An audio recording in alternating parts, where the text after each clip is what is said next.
Pemirsa, kita akan memasuki Habarnang Panambayan. Pemerintah Provinsi Kalimantan Selatan terus berupaya mengendalikan inflasi, salah satunya meminta kepada SKPD terkait sesegeranya melaksanakan operasi pasar maupun pasar murah. Pemerintah Provinsi Kalimantan Selatan telah menyiapkan anggaran lebih dari 80 miliar rupiah untuk menangani ketersediaan kebutuhan pokok di benua agar tetap stabil.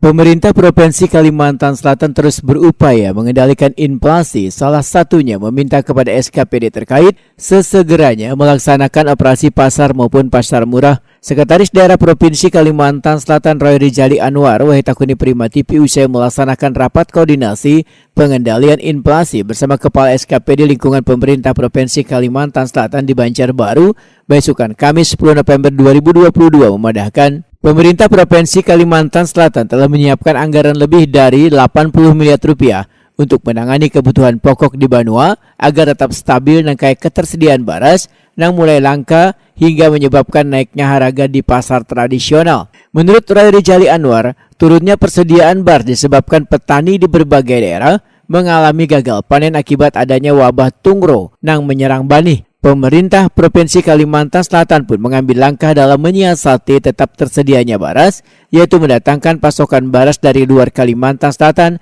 bekerjasama dengan Bulog.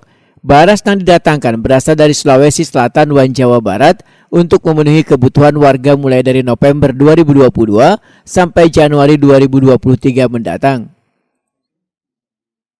Kota baru yang kita prioritaskan, kita akan kolaborasi dengan kabupaten kota sehingga harapan kita harga-harga yang sudah mulai melambung naik dan bisa kita kendalikan, ya kita bisa turunkan.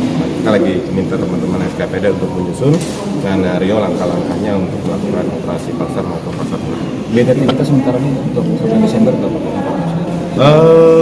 Saya persisnya tidak hafal ya, tapi alokasi anggaran BPT kalau tidak salah itu sekitar 80 miliar lebih sudah digunakan 50%. Mungkin masih ada sekitar kurang lebih 50% lagi yang mungkin akan kita maksimalkan di sisa waktu sampai akhir. Ketersediaan beras tadi Pak?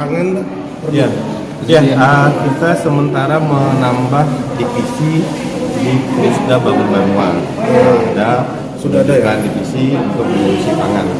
Ini kan masih dalam tahap reorganisasi, penyusunan visi misi, rencana kerja dan sebagainya, termasuk kemampuan SDM yang kita harapkan nanti memang mampu untuk menjalankan program dari divisi pangan tersebut. Persediaan beras ini nanti harapan kita sama seperti dulu kalau pusat daerah juga ada divisi yang menangani pangan khusus untuk daerah.